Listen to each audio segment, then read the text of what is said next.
Okay, so hello, and we are about to get into the messages for whomever may concern. What are the messages? Well, all the messages for whomever it may concern. So thank you for being here. Thank you for sharing your time and your energy with me. Thank you, thank you, thank you.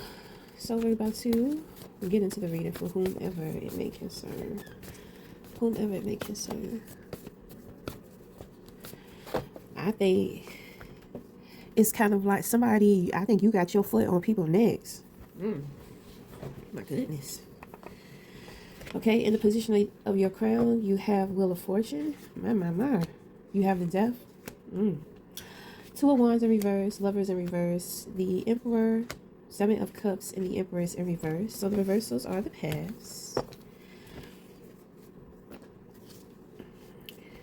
Okay. Father duties call. That's what this is giving. Father duties. Okay, so I pick up that there's a masculine, and he's going through something, but at the same time he's trying to juggle his life and his family. I believe that there is a teenager involved or a young man.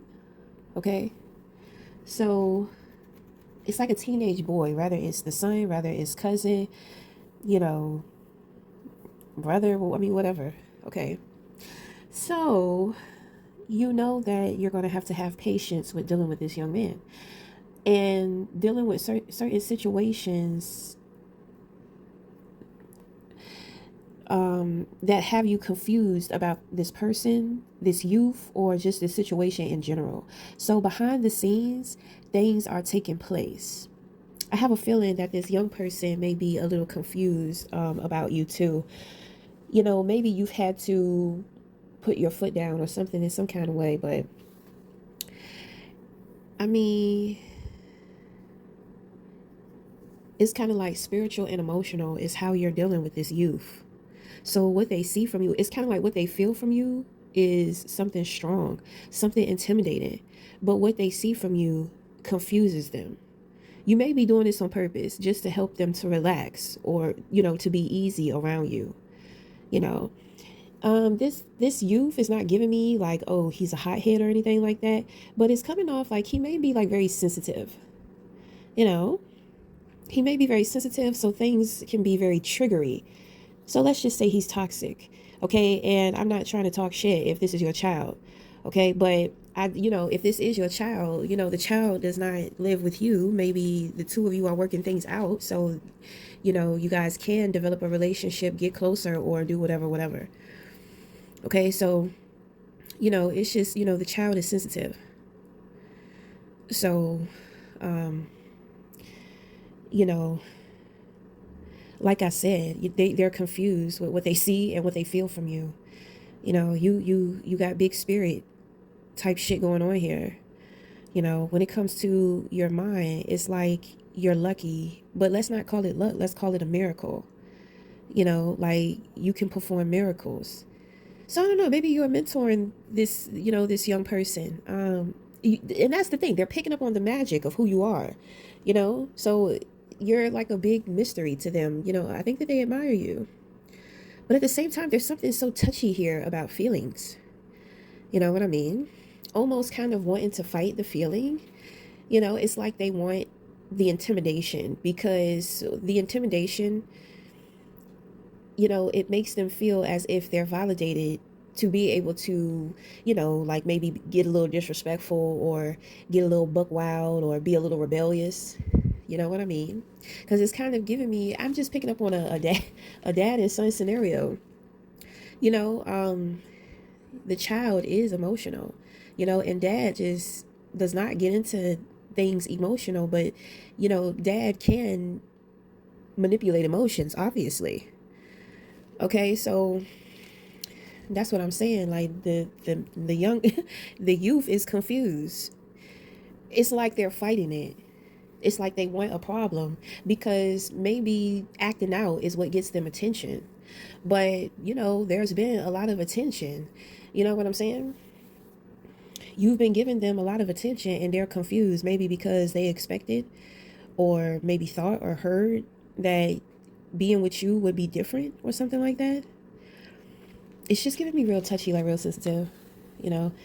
Deep down inside, the child wants more of a bond. They want like a real relationship. And this is a special child. This is not this child is, I feel like they're ahead of their time. You know what I mean? And I do pick up that they're chosen. So you may experience like seeing a different face in the child sometimes.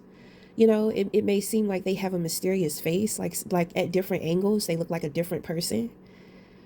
Sometimes when you look at them or you study them, you can see something in their energy that's, like, is his face changing or something? You know what I mean?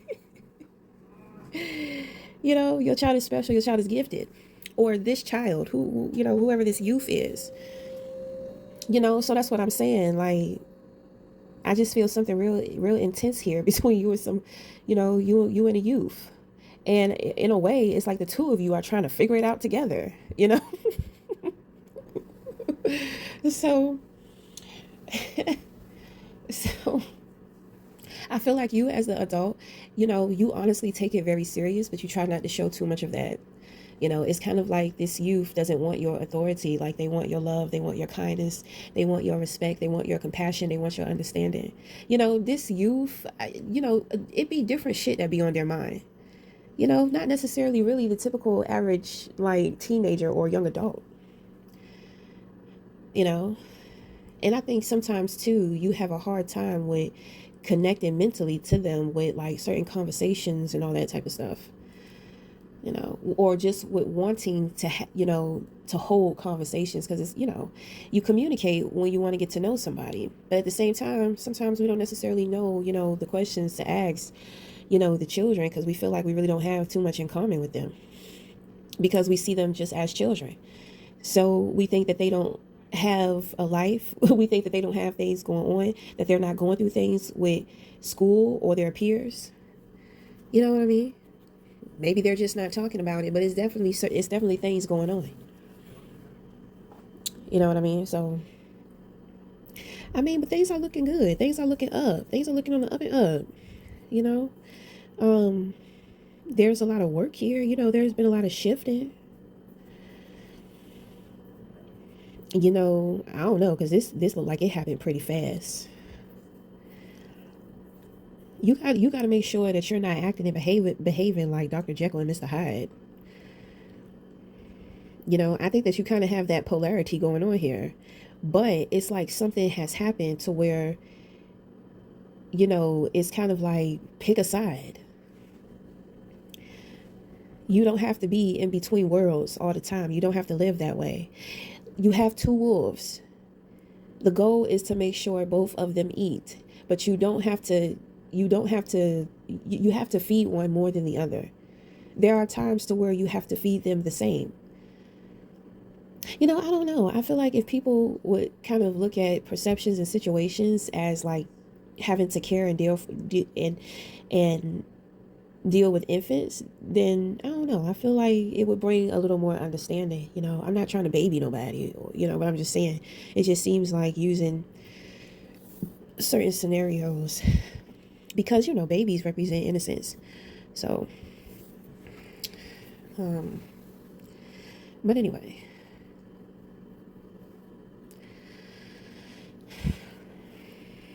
you have to use your logic with dealing with this toxic youth. Everything is a response, everything is a reaction. It's always, it's just like, why you ain't got no chill? Why you ain't got no discipline? Like, why are you not trying to work on being a real man and all this type of stuff? It's kind of like you expect them to already know what they're supposed to do and who they're supposed to be. But something happened, because you switched up.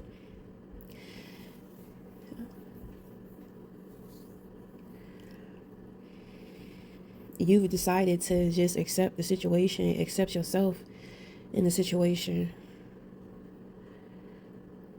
and that leaves somebody confused. I believe that it is that youth. So I don't know. To me, it sounds like you're standing up for yourself. I feel like as parents, we got to stand up to our children too. Especially when we make mistakes, because I don't know about you, but my goddamn son will hold your ass. He will not let that shit go. He's not going to let that shit go. And he's going to be telling you exactly how he feels and what he thinks. And he's going to be, that wasn't right. You shouldn't have done that. You know what I mean? And he will not let up. You know, he will not let up. He ain't going to drill it though. But he going to hold your ass accountable. So, sometimes, sometimes that's why I say sometimes you got to stand up to your children. Because it's just like, all right, son, I hear what you're saying. But what I need you to do is I need you to be patient. I said I was going to deliver. Don't I always deliver? I got credibility because I always deliver. So that's why it's easy for me to get him to be patient, because he know it's going to happen. And when I tell him to be patient, he know I'm going to do a little extra something for him too, for being patient, like showing my appreciation. Because I'm telling you, he will be on your ass about something. He will be on your ass about some shit. Especially them goddamn shoes and clothes and shit. That shit.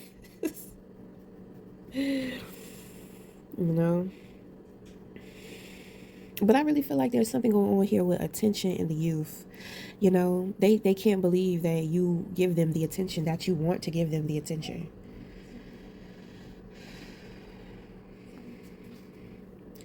Maybe it's kind of like maybe they felt like you didn't like them. That's what I'm saying. The child is toxic. So it's just like they real sensitive. But if you stay consistent in how you respond to them, especially if they like how you respond to them, especially with that man to man, right? Because you got the hothead youngster, then you got the seasoned, older, mature man.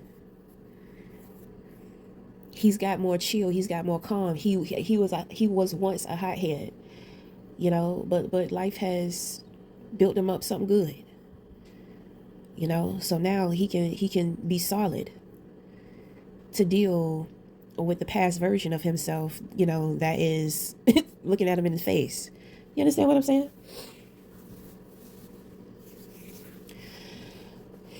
So rather this is your child or rather it's not, this child is presenting some type of opportunity. I do believe that it has something to do with father.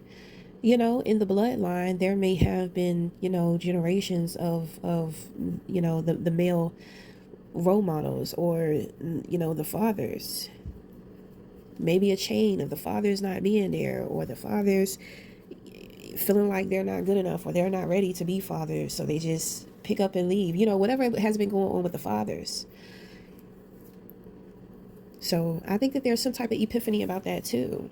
Because I feel like that even as a grown man, especially with dealing, with your children, especially when they start getting to the point to where, they be knowing shit that, they be knowing shit. And you can really talk to them like for real. You know what I mean? Because, kids, they fast as a bitch nowadays. They know about, they be smoking and shit. They be vaping in the goddamn schools and stuff, fast ass little kids. So, they be knowing. They getting into stuff. So, like I said, just being like fucking little hotheads and shit. A lot of it has to do with attention, because that is, most of these children, they grew up with a pad in front of them. You know what I mean? So then they get older, they start getting into music, they start getting into, some of these musicians and stuff, and listening to what they talking to and looking at the shit that they got going on and all that type of stuff, like idolizing.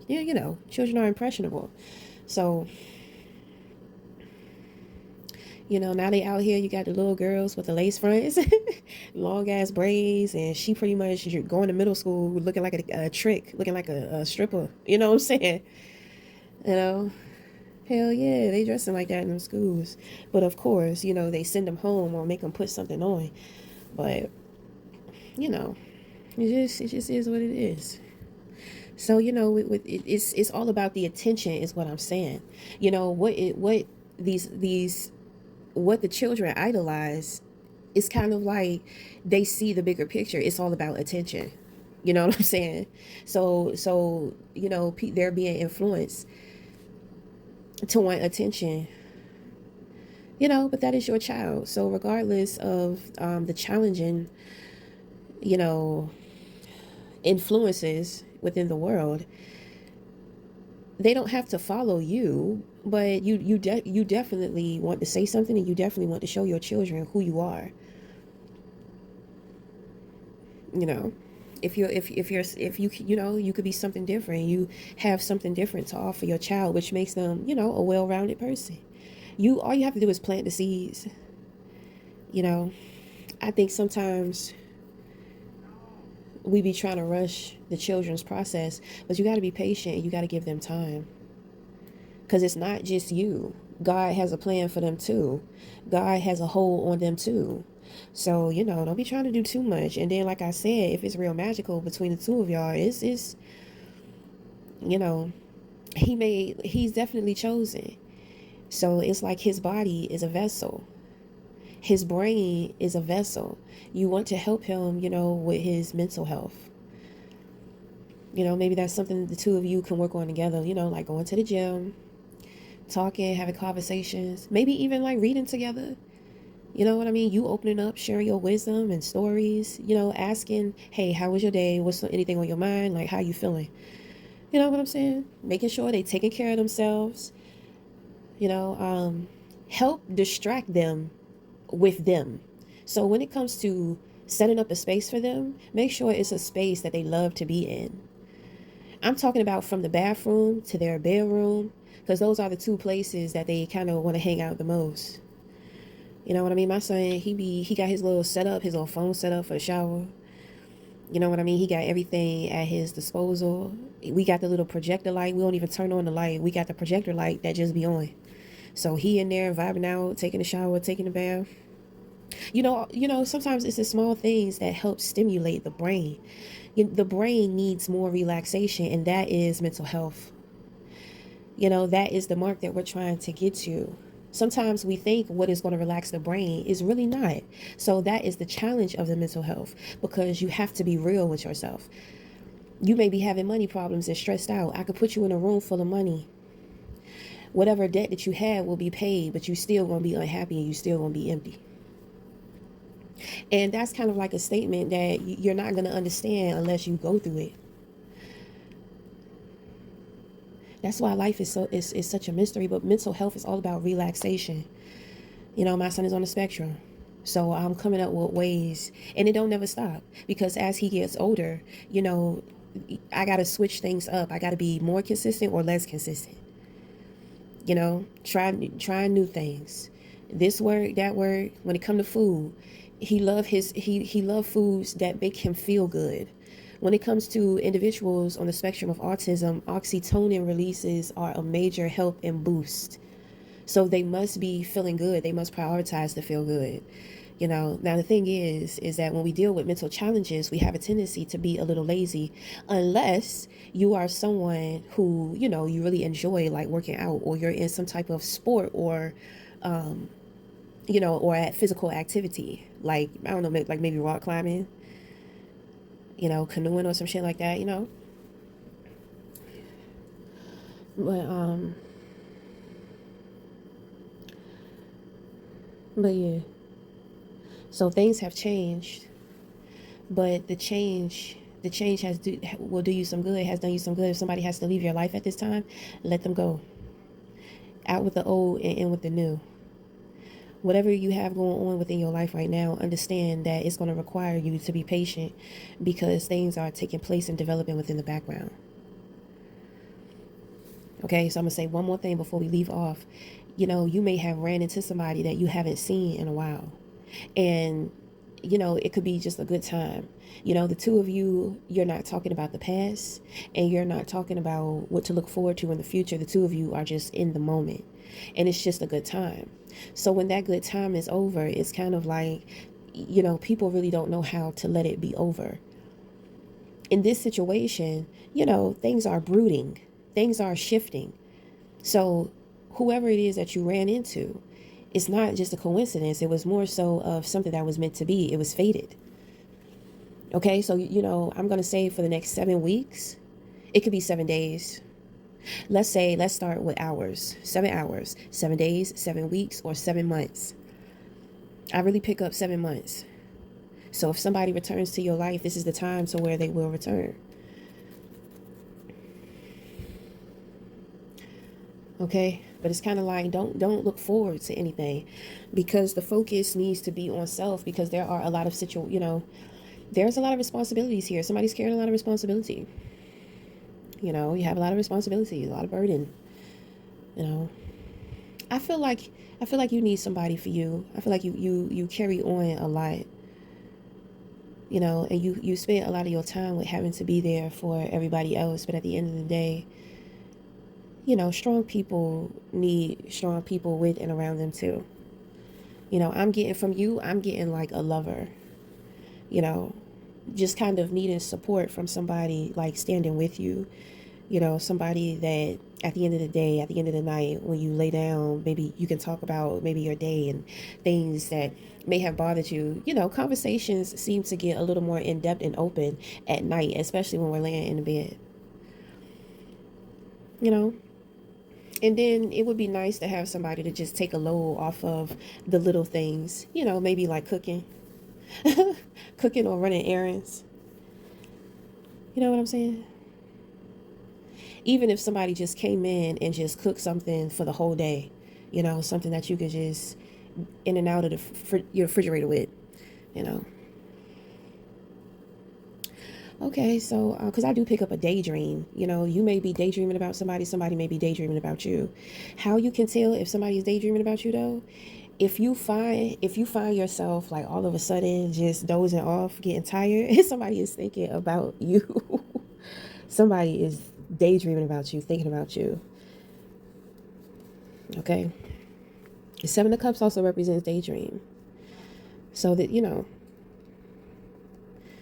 obviously this is a situation with no contact, because you have things going on, and then on somebody else's end, there are things going on as well. Okay, so we're going to end it here. So until the next time, we'll talk again. Thank you.